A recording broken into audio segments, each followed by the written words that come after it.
friends. I'm Sabrina, the rookie around here. John and Dick are the old school American fans of F1. Thanks for taking time to listen in on a conversation we had that should be considered a primer on Formula One. Are you a rookie like me? Have you tried to learn about F1 but realized it's a bit of an iceberg? If so, this conversation is for you. By sharing the history and lingo of F1, we want to make the sport more approachable for you. It's our F1 101, the tip of the iceberg. And if you're a veteran F1 fan, consider sticking around. It might be a good opportunity to tell us what we should have included. Hope you enjoy our conversation.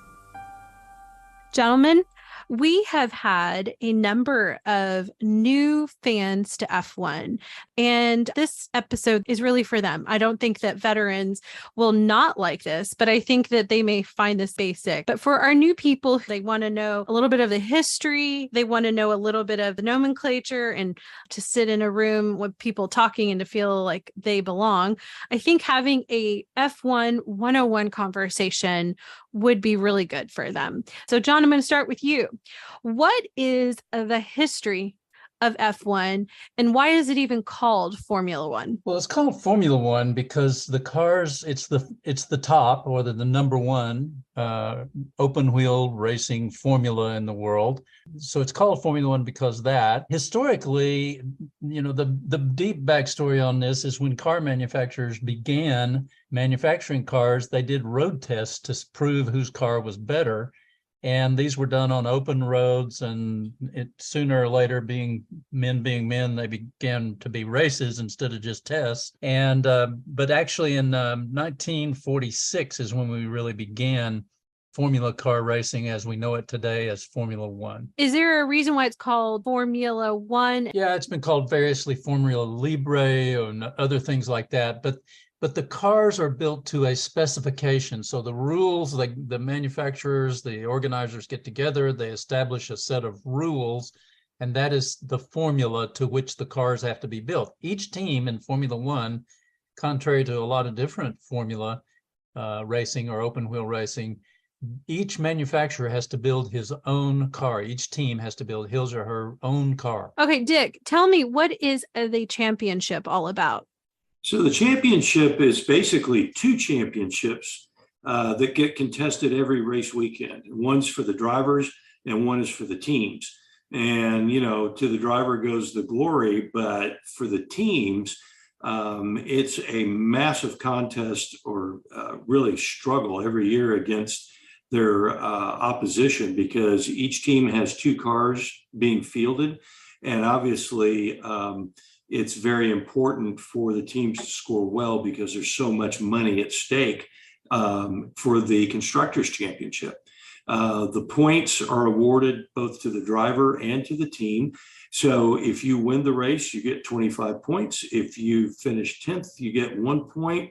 And then there's a distribution of points in between on a sliding scale. In the Constructors' Championship, much, much better to actually have both of your cars finishing as high as possible to score as many points as possible. Okay, so to restate what you just said then, there is a driver's championship and a constructor's.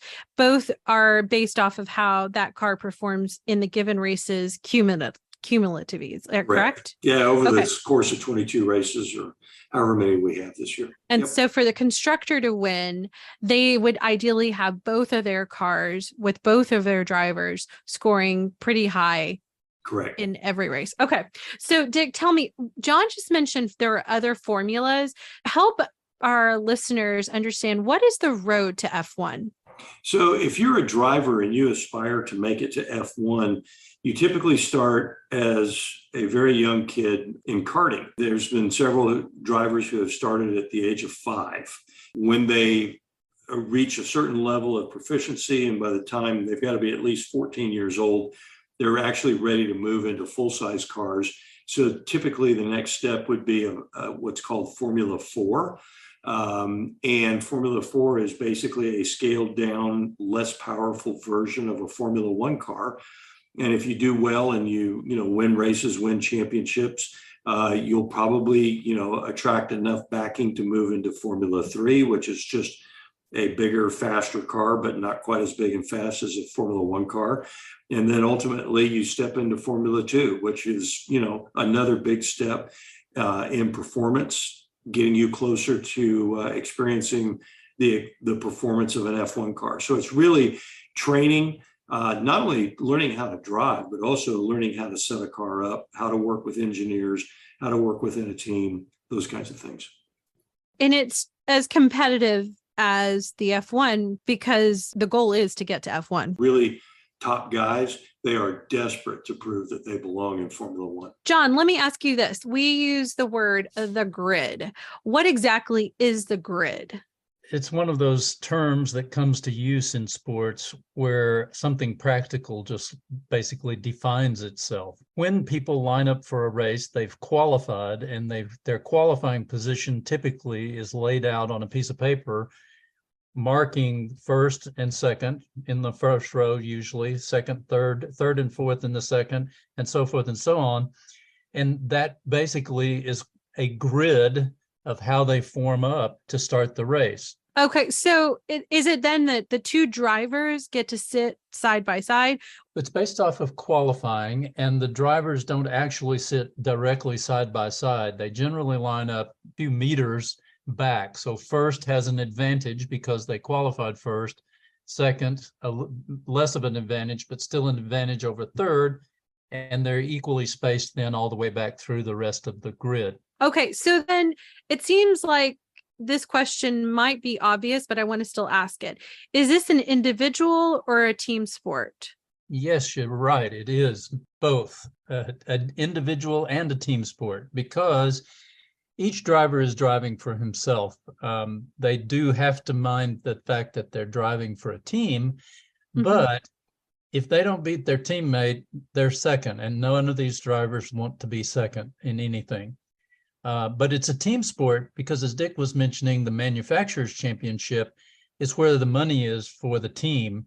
And so the team has a very, very keen interest in winning that championship. So the drivers end up, even though they may hate each other, they may be mates and get along fine, they're still combating against each other for position in the team, but they're also working together for the benefit of the team. It's a very challenging sort of environment sometimes when they get across purposes with each other. I think that's a really good point to highlight, that they're working together, but also not. They want to be number one. What is a team in the context of Formula One? Team is really exactly what it sounds like. If you think of a football team, we generally think of the players, but also the coach. And then you look at the other people on the field, the physios and the equipment support teams and the broadcast teams and all the people in the box calling plays. Formula One's very much the same way. There are drivers, there are team principals, the guys who are responsible for organizing the team and making sure the team has funding. There's mechanics, engineers, strategists, design people, the people that do the fulfillment for the sponsors to make sure they have plenty to eat and drink at their hospitality tent. So it is a large, in Formula One, a large group of people, hundreds of people sometimes. So it's not necessarily, even when we think about team, just the people, like what we see in front of us on the TV screens. There are hundreds of people behind the scenes that are making each race work for that given constructor. Right. There are, in fact, people back at the factory during the race weekend working on computers, working on additional parts, making sure that they have what they need. If they have a big crash, they can overnight things to the track. So there's a lot of people involved. I think that's good for a newbie to hear, that when at the end of the race, the driver says thank you to the team, he's not necessarily meaning just to the people that we've been watching on the screen, but the hundreds of people that have made the actual car work for that day along. He just has the privilege of driving, but there's so many people that have enabled that car to be on that track at that moment and to move on to the next one. Okay, so what about the tiers? There are tiers that we look at. We call them top teams. Sometimes you hear the term midfield. Sometimes you hear the back markers, or I sometimes call them back benchers. Who are the top, mid, and back markers? Well, currently, arguably, you have Red Bull, Ferrari, Mercedes as the top teams. Although this year Aston Martin, which has been considered a midfield team, is pulling itself up, and even Alpine is now moving towards the front of the grid. But basically, you kind of divide it into thirds, and the top third are those who can actually win races any weekend. The midfield are those who could win a race eventually, or perhaps if they're lucky. That would include not just Aston and Alpine, but McLaren and Alfa Romeo, as well as AlphaTauri, the sister team to Red Bull. And then the back markers, or the back of the field, unfortunately, includes our American team and the team with an American driver, both Haas and Williams currently. Kind of rotate through these positions. 10 years ago, Williams was one of the top teams. Now they're at the very back. So it's not a permanent position and there's nothing established. Although the top manufacturers, Ferrari and Mercedes, tend to stay right at the front. Mm-hmm. They have to, or they can't be involved. Corporate image that they're projecting. Well, and I think one of our future episodes that we are planning to have available to our audience will highlight just some of the challenges that teams have of financing and building the cost that results from running a team. And I think that'll help in elaborating on this. That leads us to a question about history. And you know how much I love history. I want to be very careful that we're staying at that 30,000 foot level of looking at the history of Formula One. What are the regulations and how does the changing of regulations produce eras within F1? So the teams are organized according to the regulations, and the regulations change over time as they either develop new things or new technologies become available, new manufacturing techniques and that sort of thing. So in the beginning, racing cars was just something that really wealthy people did, and they got together and raced those things. After the war in 1947 was when they started racing again after fighting the war. They got really more formal about it, and that's when you really began Formula One as a specific defined racing series. The cars were kind of funky by today's standards. They were front-engined cars. They were not particularly safe, nor were they particularly easy to drive. And you had folks come in like Fangio, who was a 5-time world champion. You had then the period of normally aspirated engines, which are engines that most of us would have in our cars most of the time when we had carburetors and now fuel injected. But those engines just take in the air from the atmosphere. It's not forced in or pressurized in any way. It's just naturally aspirated. Then you went into the late 50s, and a guy named John Cooper had an idea, and he put the engine, instead of being in the front, they were worried about weight distribution. So he moved the engine to the middle of the car and put the transmission behind it, the driver in front of the engine.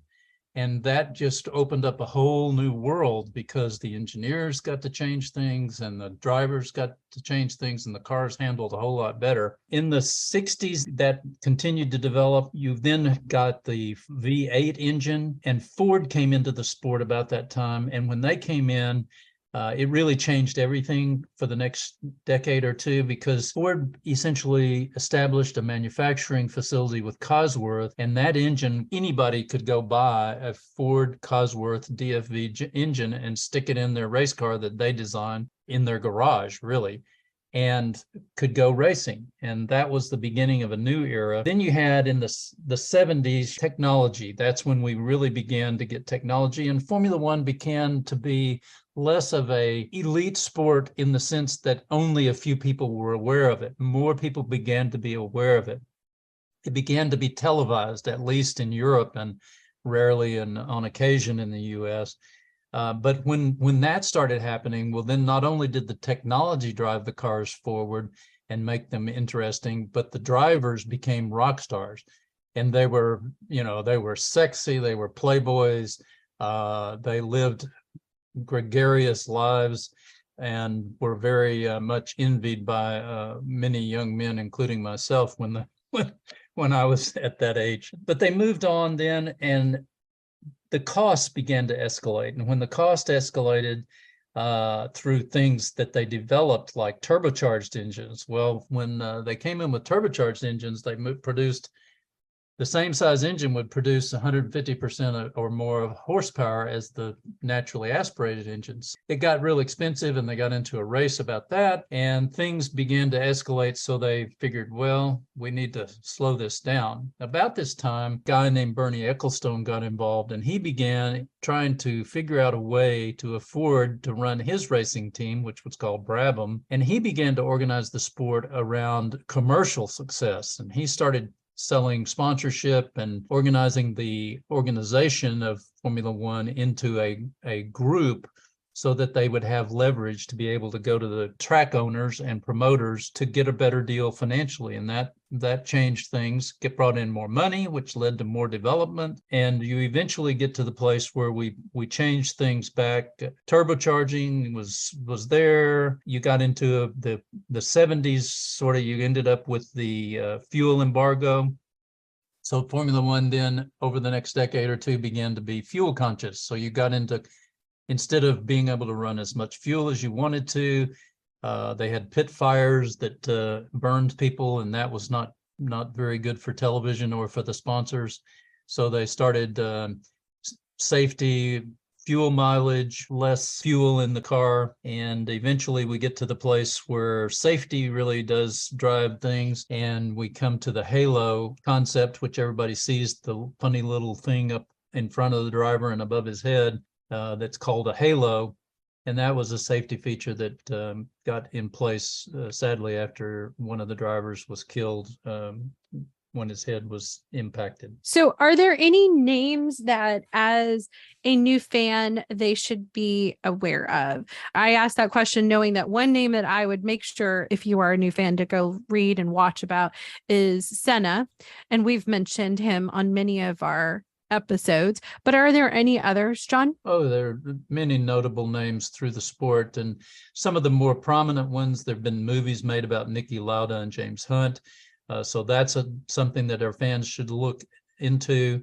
In the era of Ayrton Senna, there was Nigel Mansell and Alain Prost, who was a big rival of Ayrton Senna. He was a very impressive driver as well as Mansell. Beyond that, you had Michael Schumacher.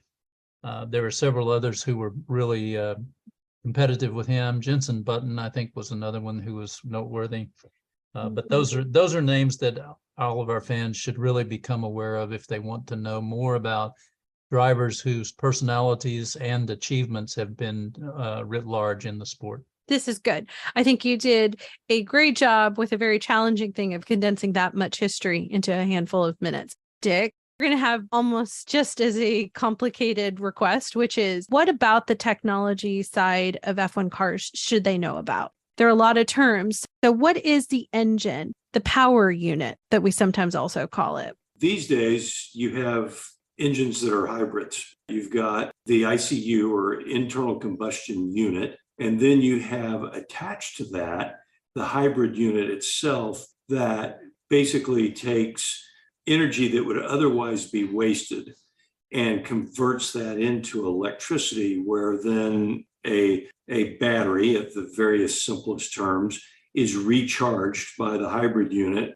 is then activated to provide additional power to the wheels via electric motors. Very, very complicated, very expensive technology. They produce it, in a number of ways from the standpoint of the hybrid power. The engines themselves, the ICU, the internal combustion unit, it's 1.6 liters, 6 cylinders. You have to have only one turbocharger. After that, then there's freedom around how do you capture the extra energy off of the exhaust gases and braking forces and all that, which is way beyond my understanding. But there's different ways of going about doing that. And that's where the teams begin differentiating themselves between the various engines. When we hear the term formula that John had said at the early part of this conversation, that's where the formulas and the regulation changes, all of that are affecting the engine and the power unit, right? For each era? Sure. The engine, the power unit, the chassis, the aerodynamics, all of that make up the formula. The engine's going to be a big part of it because no engine, no go. You got to have it. You used a word that I was going to ask you to define. What is the chassis? So the chassis is basically these days a carbon fiber, think of a bathtub almost, except that instead of being open at the top, it is just has an opening big enough for a driver to slide into. Basically where the steering wheel is forward to the driver's feet is all enclosed. But I mean, it literally is called a tub. And off of that is then hung the suspension, the bodywork, the engines are mounted.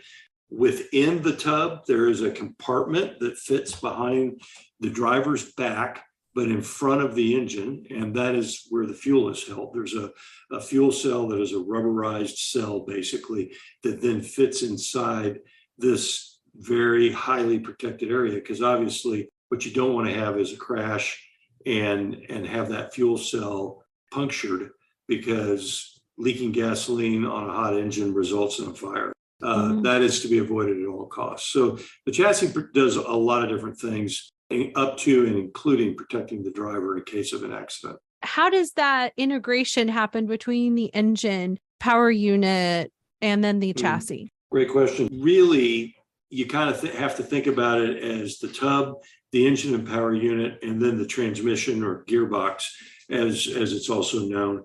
And basically what happens is the engine is mated up to the gearbox, which then mates up to the chassis or the tub.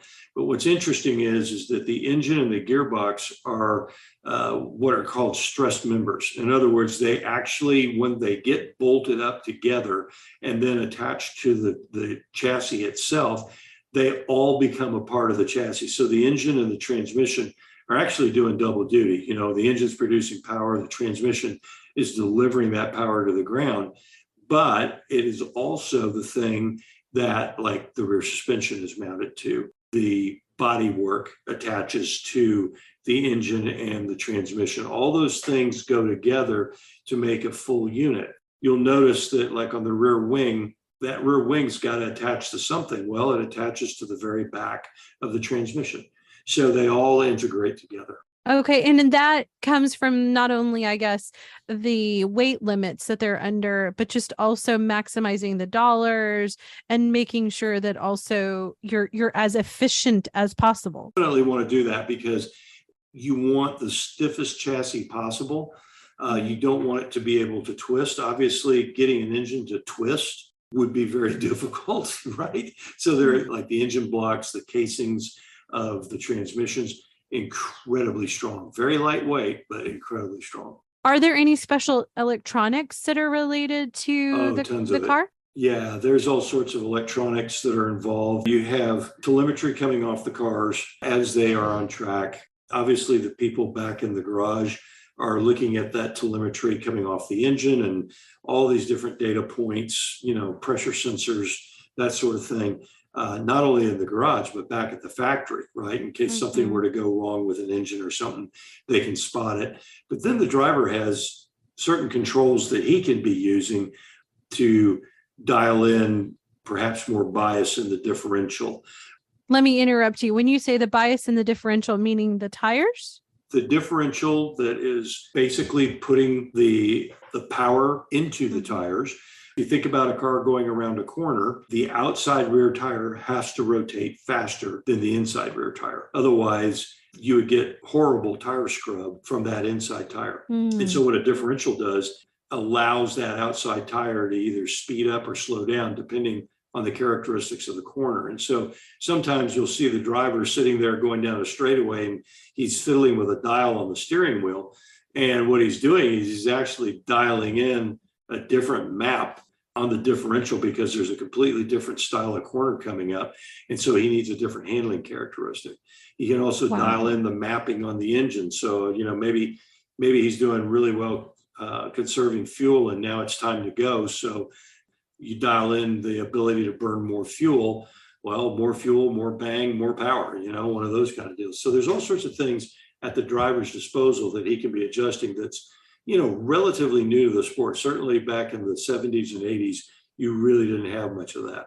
Here's what I want to make sure is clear to people. These decisions that you're talking about are happening in seconds while the guy is driving super fast and he's that in tune with his vehicle that he understands, or he knows the track so well that he knows those type of differentials. I'm assuming that's also part, for those who haven't listened to the onboard with a driver, that's also part of the engineering and strategy team's reminders if needed, right? To help the driver to really push the car through all this technology to the maximum level and efficiency and effectiveness, and also keeping all the strategy at play during the race.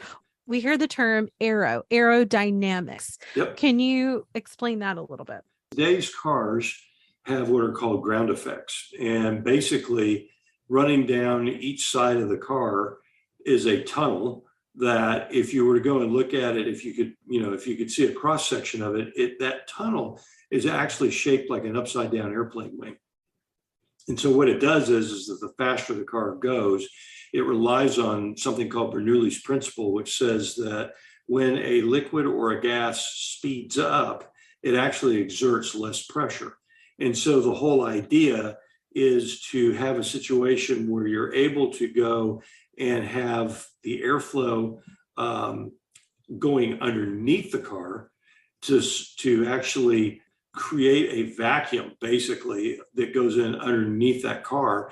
And as it accelerates, as the air accelerates, it exerts less pressure. So the pressure then going over the top of the car shoves the car into the road. And so what you wind up getting is a car that maybe it weighs 1,500 pounds with the driver in it or thereabouts, but it's producing 4,000 or 5,000 pounds of downforce at a certain speed.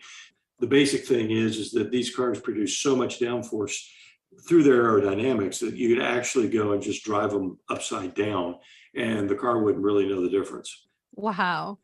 What about fuel? Yeah, how did they affect the car?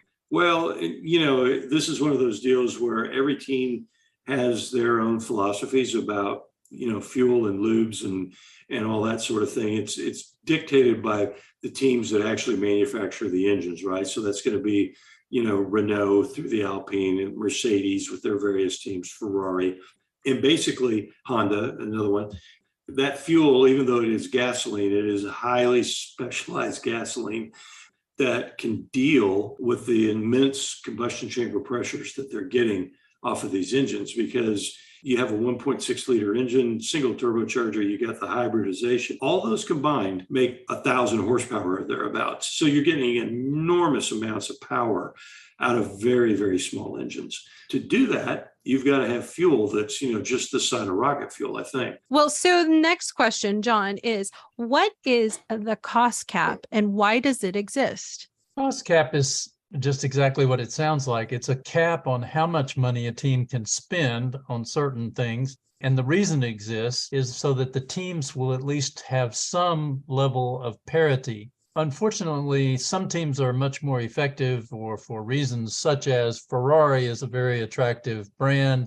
Everybody wants to be associated with Ferrari so they can name their price. And a lot of money will go to a team like Ferrari, whereas a team like AlphaTauri, maybe, certainly Williams at this point, Haas, they don't have that kind of cachet, so they can't really leverage their brand for as much money. So in order to try and make it a leveler playing field and more fair, the sport put in a cost cap, and that cost cap has de-escalated over the last several years to $135 million. Now, that sounds like a lot of money to most of us, but some of the teams were spending upwards of $1 billion in order to field their team and to all the associated activities. So the cost cap, while it is a limit, it's not exactly all that's spent, because there are certain things excluded from the cost cap, like marketing costs, fee for the driver or his salary, and the costs of the team's top 3 employees. So those things are exempted. Also exempted, it's not really exempted, but the cost of engines is capped at 15 million euros a year, about $20 million. And also the cost of flying, hotels and meals and that sort of thing for the team don't count as well. Dick, what do the flags in an F1 race mean? Like, I'll just run down through them. Green, what does that mean?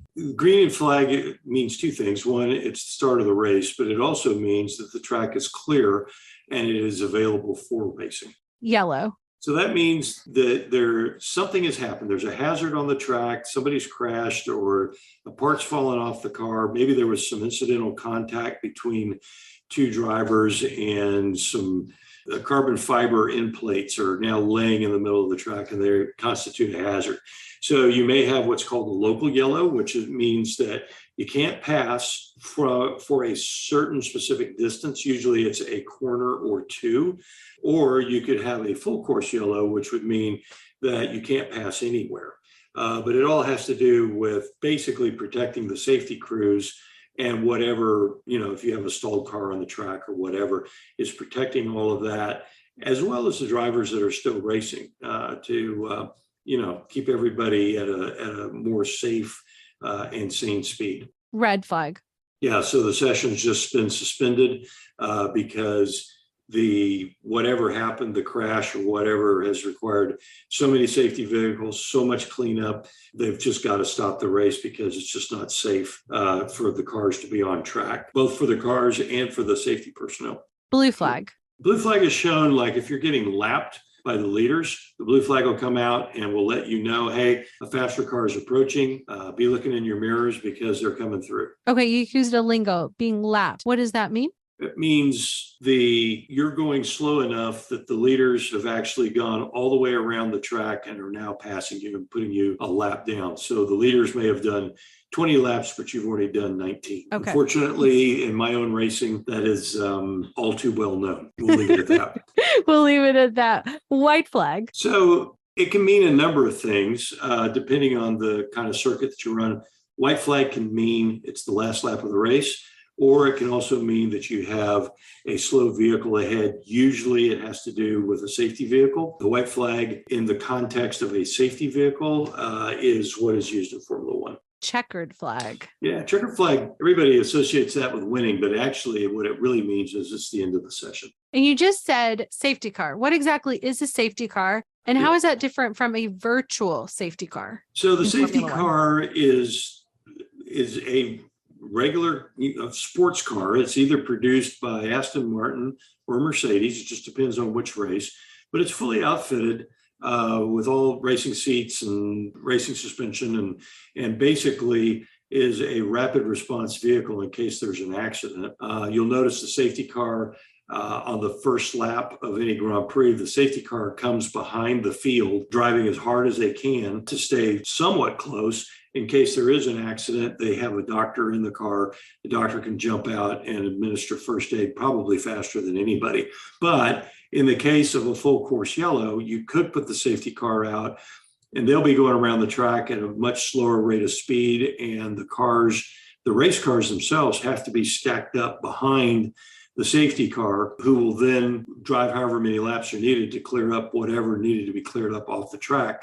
When the flashing yellow lights on the back of the car go out, then the drivers know that the safety car is about to pull into the pits and they're about to go racing again. Virtual safety car is basically a deal where you have a system of lights around the track and the drivers are expected, once again, they can't pass, but they're expected to also slow down to a certain percentage of what racing speeds would be. Again, this is to provide the opportunity for corner workers and that to remove any hazards that might be on the road. So it's kind of like a scale. A virtual safety car versus a safety car really is telling you there's more time that's needed to deal with whatever has created that yellow. Okay. John, what is the racing calendar? The racing calendar is effectively the racing season, and it covers from about March through October, and it takes place this year, 23 races, the most we've ever had. It happens in 20 different countries and is on 5 continents, so it's truly international. The tracks are everything from brand new tracks. Las Vegas this year will be brand new, to tracks that are historical homes for Formula One races, such as Monaco and Silverstone in England and that sort of thing. Dick, what is the Grand Prix weekend schedule? So normally it would be 2 free practice sessions on Friday that are timed. They're an hour long each with about a 2-hour break in between. And then on Saturday, there would be what they call FP3 or free practice 3, which is then followed by qualifying, which is a knockout format where they have all the cars go out in the first qualifying session. The fastest 15 cars then graduate to the second qualifying session, and the fastest 10 cars in the second qualifying session then graduate into what's called Q3, which is where they'll battle out for the top 10 grid spots. Now, on weekends when they have a sprint race, that changes up a little bit, because on Friday, you'll have free practice 1, and then you'll have qualifying for Sunday's race. So you only get one session to actually get your car set up to go out and actually run in qualifying. And then on Saturday, you'll have a free practice followed by the sprint race. And then on Sunday, you'll have the Grand Prix, which would be the same, in either of those scenarios. So the sprint doesn't happen every weekend. It only happens on certain weekends. And right. Which ones? They are specially designated for sprint races. For example, this weekend, from the time that we're doing this recording, end of June, we'll be doing a sprint race in Austria. We'll have another one in Belgium. We'll have one at Circuit of the Americas. And then lastly, in Brazil at the Interlagos Circuit. John, what is the Grand Prix race and what are the race guidelines? Grand Prix races are either a distance, which is 305 kilometers based on the track's length. The different tracks have different lengths. So you don't have a lap limit, so to speak. There's not 100 laps at each race or 500 miles, but 305 kilometers is the standard race distance. However, there is also a 2-hour time limit. So that's in place in case there are things like rain or other conditions. Accidents can stop the race and it's still going to go only 2 hours. So there's a 2-hour time limit or a 305 kilometer distance. Usually the race happens, as Dick mentioned, qualifying is on Saturday and the races are on Sundays unless it's a night race. How are the cars positioned for the start of the race? So they're lined up according to qualifying position on the grid, which is typically a line painted across the track. That's a very serious piece of real estate. If the driver goes a centimeter past the white stripe it's called a box, basically. If he is outside that box, either to the left or the right, he's deemed out of position and he gets penalized for that. If he's over the line for his grid box, he's out of position. So they line up in a staggered way according to their qualifying position for the start of the race. So how does the race actually start then? Nowadays, it's started with a light system, and there's a big series of lights across the front of the track, in front of them, past the start-finish line, that they can see. It's up high, so all the drivers can see it from their car, and each in sequence, one of 5 lights comes on until all 5 lights are lit, and that can be held for as long as the starter wants to, and as soon as those lights all go out, then the race starts. So wait, that's kind of cool. I didn't know that there isn't a set time of waiting. Like it's all based off of someone deciding to turn the lights out? Yeah, the lights are fairly predictable. They go on at a certain sequence, but the starter determines when the race actually starts, and he then has the lights turned out. Oh, and you said that hasn't always been the case? No, in early days, they used a flagman, and he would stand up there and wave a green flag, and that would start the race. Formula One races always start from a standing start. That's really cool history there. Dick, tell me, what about the race itself? What should a person need to know if they're trying to just understand what they're going to see over those either 2 hours or those X amount of laps that are trying to get 305 kilometers? There's a number of factors that come into place, and one, of course, is that the cars now in race trim are full of fuel. They're not light like you would have for qualifying. And so whatever you see for the qualifying times, you'll notice that the race times suddenly are 3 to 4 seconds slower than they qualified at, usually anyway. And this is for a couple of reasons. One, the cars are full of fuel, like we just said. But the other part is that they've got to maintain their tires. And by that, I mean, if you push really hard, you can have the tires start to degrade. And we can talk about that later. But when they start degrading, they start losing grip. And when you start losing grip, then the car starts sliding around all over the place and you go slower. So there's this strategy that's being employed by the teams of what tire should we use, when should we use it, how hard should we let our driver push, that sort of thing. And of course, the drivers, they want to go as hard as they can all the time. That's not necessarily the fastest way cumulatively over the course of a race. And so then on top of that, there's the strategy of, well, when do we bring a driver in to change his tires? Do we do just one pit stop? Do we do 2 pit stops? What do we need to get there? And then if it decides to rain, then that becomes a whole different deal. Do we put on intermediate tires because it's not raining all that hard? Or do we go full wet because it's really raining hard? There's lots of puddles and we need all the grip we can in the wet circumstances. So there's all sorts of strategy that's going on. And oh, by the way, while they're doing all this, the drivers are sitting there racing against each other, trying to pass each other or defend against the pass.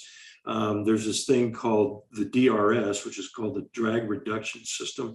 Basically, what that does is that it flattens out the top element of the rear wing and reduces drag very significantly to allow a car that is within a second of the car in front of it to flatten out that rear wing and go much faster in a straight line to aid then in making a pass down a long straightaway. So there's certain designated areas where you can open that DRS system up. And so the drivers, the moment they get into that DRS zone, as they call it, they pop open the rear wing and flying down the straightaway. So how is that related to slipstream? Slipstream is basically where the car in front of another car is basically punching a hole in the air. And it's creating a vacuum behind it. And so if a car that's following behind this vacuum gets close enough, they're actually running in dead air. It works a lot better on series where they don't have the issues of turbulence that are being created by the front and rear wings. So think NASCAR, think sports cars. The slipstream is a whole lot better. If you think about it, if you have wings and they need air to create downforce, and now you're riding in the slipstream of another car and it's essentially a vacuum, you suddenly don't have air going over those wings. So guess what? You can't corner as fast. So it's a real fine line. John, Dick mentioned pit stops. What exactly is a pit stop? The pits are where the teams are waiting for the driver to service the car. And pit stops are a time during the race when they come in to either change tires or in other iterations of the racing Formula One, they have refuel during pit stops. But they're strategic now from the standpoint of tire changes. And they're also used as a strategy piece to position the car if, for instance, a driver is having a hard time getting past a group of drivers, then he can pit, and that puts him out on a different strategy than those other drivers and allows him perhaps to have a track free of traffic so that he can go faster and hopefully overtake those cars that he couldn't get past when they pit. Dick, what about these tires? Why is tire strategy important? Well, John was kind of alluding to it. And basically what you have to understand is that Pirelli makes 5 different tires of different compounds that are for the dry. They also make a wet tire. They also make an intermediate tire. And we kind of talked about those already. Those 5 compounds, Pirelli makes an educated guess of which one that they're going to take. And the compounds go from quite soft to relatively hard. And the idea is that the harder tire is not as fast, but it's way more durable. And so sometimes you might run a harder compound tire to eliminate a pit stop, because pit stops, you have to slow down, come off the track, slow down, drive down pit road, get the tires changed out, then drive all the way to the end of pit road and speed back up. So you could lose 20 or 30 seconds to your opposition by making a pit stop. And so the gamble that you have to make is that those new tires are going to make me faster than the guys on the old tires. And the old tires have what they call a deg or degradation. And basically what happens is that as those tires go through their life on the track, the compound basically loses stickiness. I guess that's the best way to put it. The grip that the tire produces becomes less and less with the more laps that you put on it. Some of that rubber is laid into the track, and that causes the track to do what they call evolve, which is to provide actually more grip from the track itself, which is a good thing. But many times pieces of rubber just come off the car and get flung to the outside of the corner. And you can see that. They call it clag, but you see all these little bits and pieces of rubber just littering the outside of the track. And if you get off into that stuff with the hot, sticky tires, it takes quite a while to clean that stuff off. And it makes the car become very slippery. But anyway, the point of it all is that you may start a race knowing that you're heavy on fuel. You may start the race on a medium compound tire, knowing that extra weight in the car is going to work the tire a lot harder than it would if the fuel tank was, half full or something like that. And you might come in then after a number of laps, pit and put on a set of softer tires when the car is lighter, so that you can go on what should be a faster tire because it's softer and therefore stickier and gives you more grip. And then you go back out on track and you should be able to lap quicker, as John was saying, than somebody that's got a whole set of tires. And so lots of strategy, lots of work by the race strategists and the engineers to figure out, okay, which pit stop strategy do we want to fall under? Which tires do we start on? Which tires do we finish on? And then they have to react to what the other teams are doing as well. And sometimes they have to cover their bets. One car may start on medium compound tires, but their other car may start on hard compound tires because they're not really sure what the track is going to do. And so they're hedging their bets by having both cars on somewhat different strategies. It becomes really fascinating.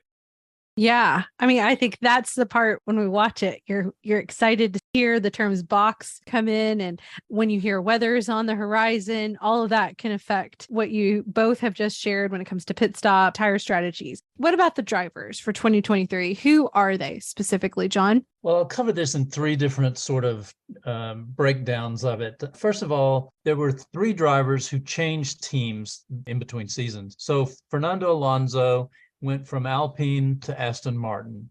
That left a gap at Alpine, so Pierre Gasly moved from AlphaTauri to Alpine. And then Nico Hülkenberg, who has been a driver but hasn't been driving in Formula One, came back from hiatus and joined the Haas team, replacing Mick Schumacher. So he wasn't a new driver, but he was a returning driver. And an interesting, sort of the facade there is that he and Kevin Magnussen, his teammate at Haas, have some pretty famous disagreements in the past. One in particular that people should Google and look up for their own interest. But the other section, or the second section I cover, are rookies. Yeah, you know what happened. Yeah, I was just thinking you were being very polite about that. I'm trying, but it is interesting, and I would recommend people look at it on their own. Then we have three new guys who've moved into the sport. Oscar Piastri, who's from Australia, has come in. Nick de Vries has come in from the Netherlands, making a second Dutch driver. And then famously for us, Logan Sargent has come in as the only American since 2006 or something like that, when Scott Speed was racing. So those are the rookies. The thing about Formula One is, yeah, it's an individual sport and a team sport, but the only way you can tell the driver when he's in the car is from his helmet design. People just have to educate themselves on who is who in the team, because the cars certainly look alike. But I'll just run through the teams and the drivers in the teams, and maybe a little bit of a comment or analysis on those guys. So first of all, you'd start with Red Bull, and their lead driver is Max Verstappen, who's leading the championship has won world championship before twice, and looks to be unchallenged thus far for winning the championship. He's got a huge lead already. His teammate is actually hired to support him. He doesn't think so, but that's his job. His job is to help Max win races and to help the team win the manufacturer's championship. So he's supposed to qualify as good as he can, race as good as he can. If he beats Max, that's fine, but mostly he needs to finish second, third, fourth, somewhere in there, so that the team takes on the most points and wins the championship. You have a similar situation at Ferrari where Charles Leclerc is essentially the number one driver, and Carlos Sainz is his supporting driver. Although it's really interesting because those two are pretty evenly matched. Ferrari formally doesn't have a number one status, so they're allowed to race each other. They both do a pretty good job of that. For the most part, they're very equal. Then you go to Mercedes, and Mercedes has Lewis Hamilton, who's a multiple world champion, and a new fellow at Mercedes, who's George Russell. And George raced for another team when Lewis was sick last year, and he actually impressed very, very well in the car. So he's the future of Mercedes, and Lewis is very much the present and past of Mercedes. So that's an interesting sort of generational change that will go on in that team over the next few years. Alpine then is Esteban Ocon, and we talked about Pierre Gasly. These two also have sort of a history together, not particularly friendly, but they seem to be working together and playing pretty nicely as adults to help Alpine, which has been in a real spot of trouble because the team is a manufacturer's team, Renault, and Renault is spending a lot of money for the team, and they're not getting the results. And they've kind of had a come to Jesus talk from the CEO right in front of everybody, criticizing the team principal, and it's just an uncomfortable situation. I'm glad I'm not there for that one. McLaren then is the next team. Lando Norris, a Brit who's done quite well, and I rate him fairly highly. I think he's going to be a real star if he gets in the right car at some point. And Oscar Piastri, the Australian rookie, who's doing a very good job. Aston Martin then, Fernando Alonso. This team is owned by Lawrence Stroll, and the second driver in the team is Lance Stroll, Lawrence's son. So it's kind of a billionaire project for his son, but Lawrence is a serious businessman, and he's put serious money behind this team. Seb Vettel drove for the team last year and the year before, put a lot of time and effort into the development of this car, and Fernando is really getting the most out of it. Lance is doing a good job, but is not quite up to the same level as Fernando. So, but I think Aston, if they continue what they've been doing this year, they're going to move up to the top four and be challenging Ferrari and Mercedes at least. They're already beating them in some respect. Then you go to Alfa Romeo with Valtteri Bottas, who used to be Lewis's teammate. His teammate, Guangzhou, he's doing a pretty good job, I'd have to say, after a couple of years in the sport, and is being reasonably good representative and teammate for Valtteri. AlphaTauri is the second team it's the only team in Formula One, the only group in Formula One that owns two teams. Red Bull owns both Red Bull and AlphaTauri. So AlphaTauri becomes sort of a development team for their driver development program.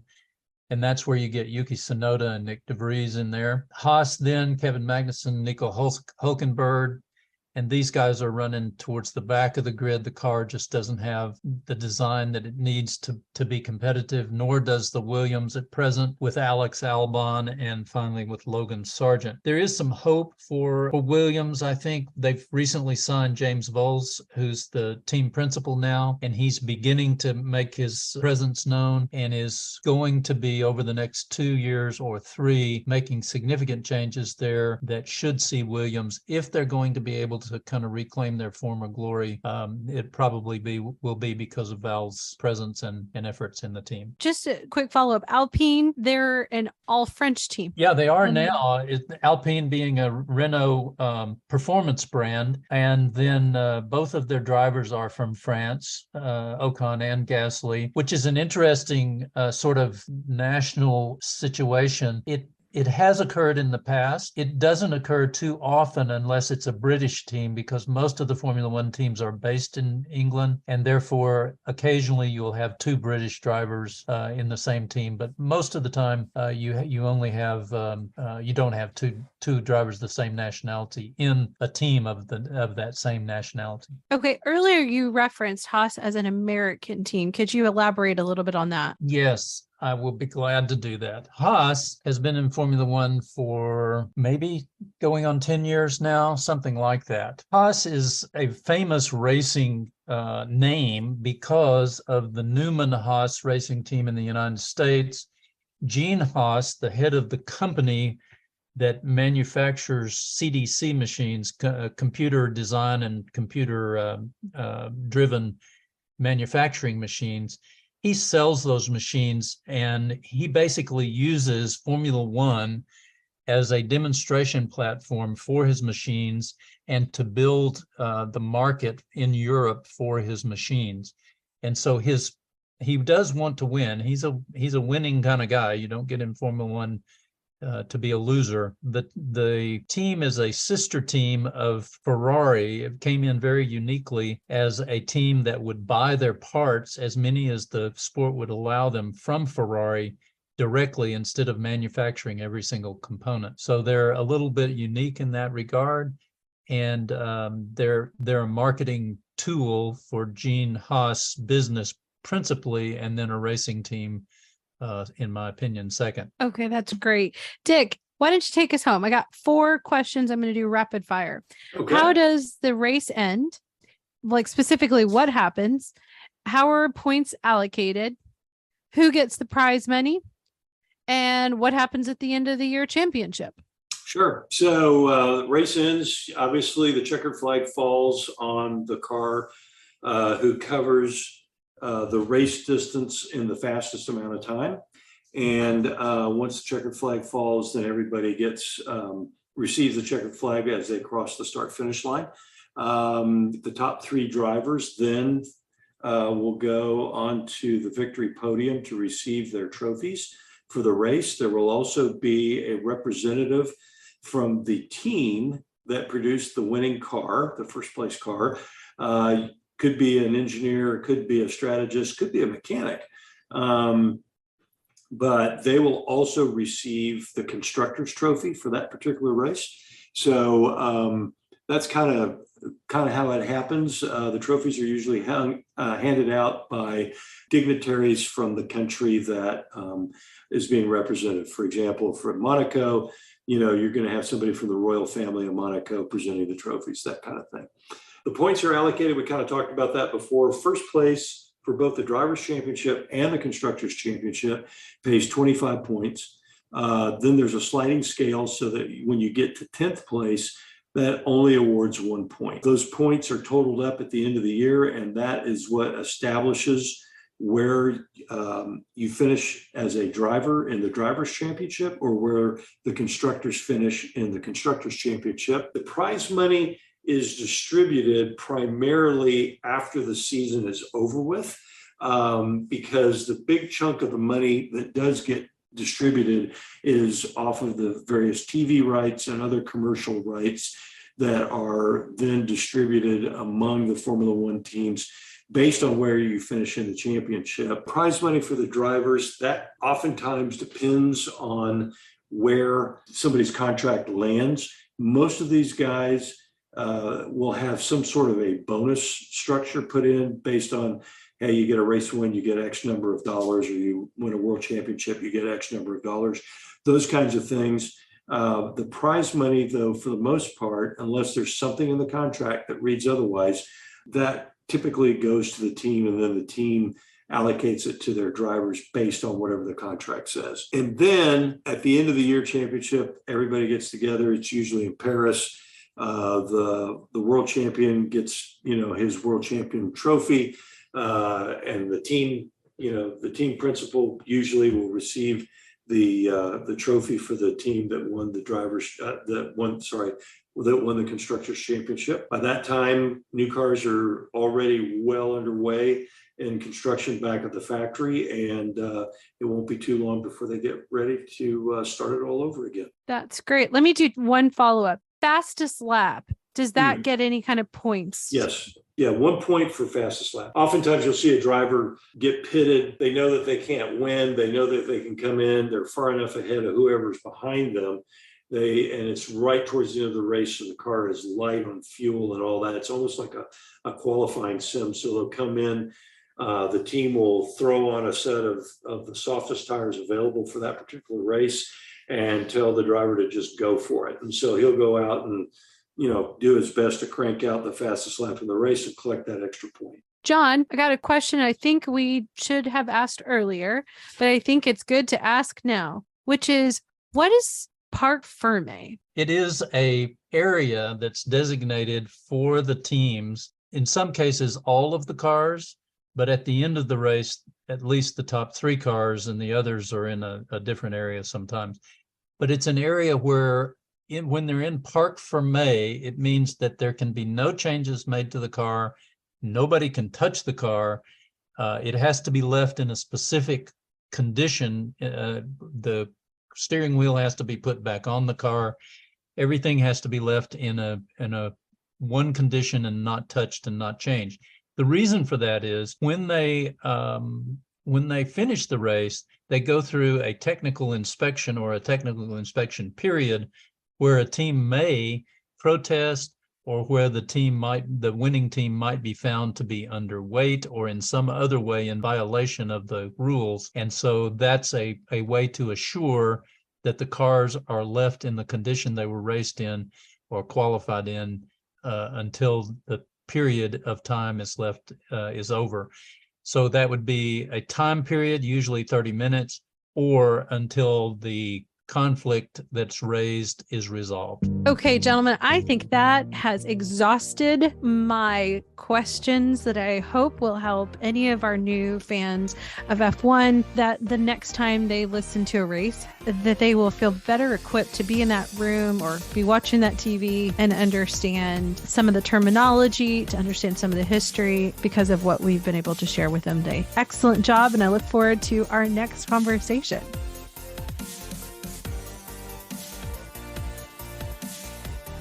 Okay, friends, what did you think of this conversation? Did you know the information about F1 technology that Dick shared? What about the history of F1 regulations that John shared? Could you hear my surprise when John shared the tidbit about how lights go out at the start of the race? But enough about me. The guys and I want to know what you thought of this conversation. Did they share something that piqued your interest? Rookies, looking at you. Did we explain something that you'd been curious about? Or are you still confused? Do you want to learn more? We can do deeper dives to explore this iceberg, because it's massive. Veterans, what follow-up questions do you think I should have asked? What are you interested in hearing us talk about in the future? Did we miss something? Drop me a line via email, sabrina@2guysagirlandf1.com. Are you following us on social media? We're in all the usual places. In case you missed it, we're having fun on Instagram. Feedback from you, our listeners, our 2 Guys, a Girl, and F1 community has been humbling and really encouraging to John, Dick, and me. We know that this is a crowded market, so your words have been and continue to help us build a community and content that we believe in. Thank you. Based on your feedback, we know that if someone hears us, they stick around. We need your help to get higher in the podcast rankings so more people become aware of us. Please take a moment to rate and review us in your favorite podcast app. Continue sharing our show with your fellow F1 fans. It's listeners like you that are making this podcast a success. It's your endorsement that helps us build the 2 Guys, a Girl, and F1 community. And with that, let me say, that ends this conversation. But rest assured, we'll keep talking and you can keep listening in, because we're just 2 guys, a girl, and F1. For John, Dick, and me, Sabrina, thanks for listening.